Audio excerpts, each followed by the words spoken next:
अ, नमस्कार जी, कैसे हैं आप? उम्मीद करते हैं कि आप अच्छे ही होंगे। तो चलिए आज देखेंगे इस वीडियो में अर्थमेटिक प्रोग्रेशन चैप्टर 5.4 का तीसरा नंबर क्वेश्चन। ठीक है ना? कुछ फिगर इस प्रकार से है। ठीक है, कहता है कि एक सीढ़ी है जिसके क्रमागत डंडे परस्पर 25 सेंटीमीटर की दूरी पर लगा हुआ है। ठीक है, और डंडे की लंबाई एक समान रूप से घटती हुई जाती है। ठीक है, उसके बाद क्या है कि सबसे निचले डंडे की जो लंबाई है 45 सेंटीमीटर है, और सबसे ऊपर वाले डंडे की जो लंबाई है 25 सेंटीमीटर है। यदि ऊपरी और निचले डंडे के बीच का दूरी 2 × 1/2 मीटर है, तो डंडे को बनाने के लिए लकड़ी की कितनी लंबाई की आवश्यकता होगी? ठीक है ना? और संकेत में भी दिया हुआ है डंडे की संख्या बताना। डंडों की संख्या बराबर 250 बटा 25 प्लस 1, ये दिया हुआ है संकेत में। ठीक है ना? चलिए, ये नहीं भी रहेगा तो हम लोग निकाल सकते हैं, कोई दिक्कत नहीं है। पहले समझने की कोशिश कीजिए और पूरा वीडियो को देखिएगा, स्किप नहीं कीजिएगा तो अच्छा है। तो चलिए हम लोग देखते हैं ध्यान से। कहता है कि एक सीढ़ी है जिसके सबसे नीचे डंडे की लंबाई जो है 45 सेंटीमीटर है, और सबसे ऊपरी डंडों की लंबाई 25 सेंटीमीटर है, और सबसे ऊपरी और सबसे निचली डंडों के बीच का दूरी 2.5 मीटर है, यानी कि 250 सेंटीमीटर है। ठीक है ना? तो 2.5 मीटर है, 2 × 1/2 मीटर है। यहाँ से यहाँ तक का दूरी है 2 × 1/2 मीटर। इसको सेंटीमीटर में करेंगे तो 100 से गुना करेंगे तो सेंटीमीटर में हो जाएगा। ये हो जाएगा 2 दूना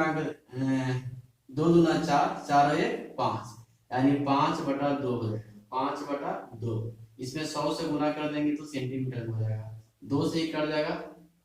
50 × 100 ऐसे गुना करेंगे तो 50 × 5 250, यानी कि हो गया 250 सेंटीमीटर। ठीक है ना? यानी यहाँ से यहाँ तक का बीच का दूरी कितना है? 250 सेंटीमीटर है।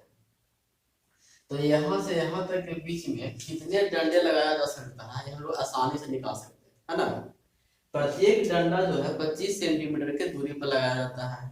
तो सबसे नीचे वाला डंडा लगा हुआ है, इसका लंबाई यहाँ से यहाँ तक, इस डंडे की लंबाई 45 सेंटीमीटर है। फिर इसके 25 सेंटीमीटर के दूरी पर एक और डंडे लगाया जाएगा। फिर इससे 25 सेंटीमीटर की दूरी पर एक और डंडा लगाया जाएगा। इस प्रकार से आगे की ओर लगते जाएगा।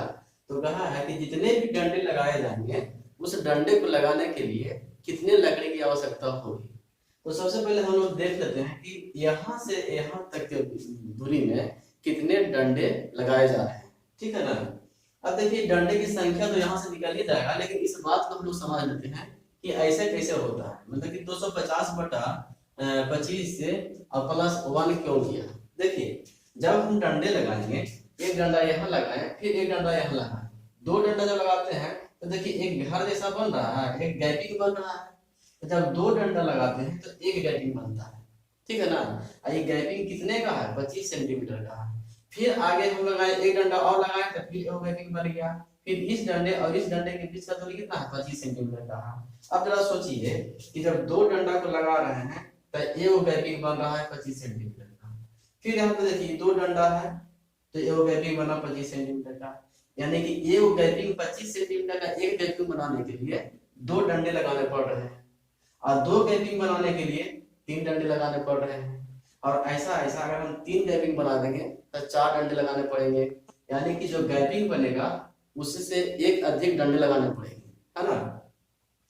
तो 25 सेंटीमीटर पर कितने गैपिंग बनेगा, पहले अगर हम गैपिंग निकाल लेंगे तो उसमें एक जोड़ देंगे तो डंडों की संख्या हो जाएगा, क्योंकि डंडों की संख्या गैपिंग से एक अधिक हो रहा है। तो चलिए 25 सेंटीमीटर पर कितने गैपिंग होंगे? 25 सेंटीमीटर का।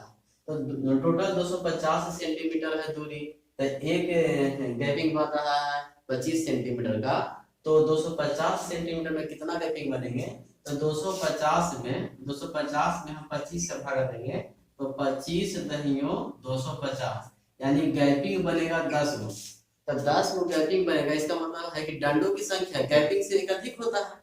होता है कि नहीं। तो इसमें हम 1 जोड़ देंगे, यानी कि डंडों की संख्या 11 हो जाएगा। इसी बात को संकेत में क्वेश्चन दे दिया है, कहा है कि डंडों की कुल संख्या बराबर 250/25 प्लस 1। देखिए यहाँ इसको काटेंगे तो 25 दहा 250 कट जाएगा, और 10 और 1 जोड़ेंगे तो 11 हो गया, यानी कि डंडों की संख्या हो गया 11। ठीक है ना, डंडों की संख्या 11 हो गया। और इस सभी डंडे को, यानी यहाँ से लेकर के यहाँ तक कुल मिलाकर के 11 को डंडे लगाए जाएंगे इस सीढ़ी में। तो अगर सभी हम डंडों को जोड़ देंगे तो पूरा लकड़ी की लंबाई निकल जाएगा, है ना। तो यहाँ पे सभी लकड़ी को हम लंबाई को जोड़ेंगे, लेकिन सभी लकड़ी की लंबाई तो हमें पता नहीं है, लेकिन सबसे पहले का डंडा जो है, सबसे पहला डंडा की लंबाई पता है और सबसे अंतिम डंडा का लंबाई पता है। तो सबसे पहला डंडा है उसको हम ए मान लेते हैं, ठीक है ना। ए बराबर 45, ए बराबर 45 और एल बराबर, यानी अंतिम पद को एल से सूचित करते हैं, तो एल बराबर हो जाएगा 45 और एन बराबर, यानी डंडों की संख्या बराबर कितना है, 11 है। 11 को डंडा है तो 11 को पद जुटेगा, है कि नहीं। तो एन बराबर होता है n/2 into last term plus first term, ठीक है। तो हमें 11 पदों का योगफल निकालना है, तो S11 बराबर 11/2 इंटू एल कितना है, 45 है, सॉरी ये 25 है, यहाँ पे 25 हो जाएगा, ये 25 है, एल 25 है, तो 25 हो गया और प्लस 45 हो गया, ठीक है। तो 11/2 और इसको जोड़ेंगे 45 और 25 जोड़ेंगे तो कितना हो जाएगा, 5 और 5 10, 4 और 6 1 7, 70 हो गया, है ना। यानी 11/2 गुना 70, 2 से 70 कट जाएगा, 35 बाद में 35 गुना 70, अब गुना करेंगे 11 गुना 35, ठीक है ना। 11 और 35 से गुना करना है तो 5 का 5 हो गया और 5 और 3 8 हो गया और 3 का 3 हो गया, यानी कि 385। सभी डंडों के जोड़ेंगे तो टोटल लंबाई 385 होगा, ठीक है ना। तो हमें लकड़ी, कितने लकड़ी की आवश्यकता होगी, तो 385 सेंटीमीटर लंबाई की लकड़ी की आवश्यकता होगी। तो हम लोग नीचे लिख देंगे, अतः लकड़ी की कुल लंबाई बराबर 385 सेंटीमीटर, यानी 385 सेंटीमीटर हमें लकड़ी चाहिए। तब क्या हुआ कि 11 को डंडे लगाए जा सकते हैं। 11 डंडे लगाने के लिए हमें 385 सेंटीमीटर लकड़ी की आवश्यकता होगी, ठीक है ना। कोई दिक्कत नहीं है, अगर समझ में नहीं आया तो वीडियो को फिर से दोबारा देख लेंगे, समझ में आ जाएगा। अगर वीडियो अच्छा लगा तो लाइक कीजिए, शेयर कीजिए और कमेंट कीजिए, और चैनल को सब्सक्राइब कर लीजिए ताकि हर वीडियो सबसे पहले आपको मिलते रहे। धन्यवाद।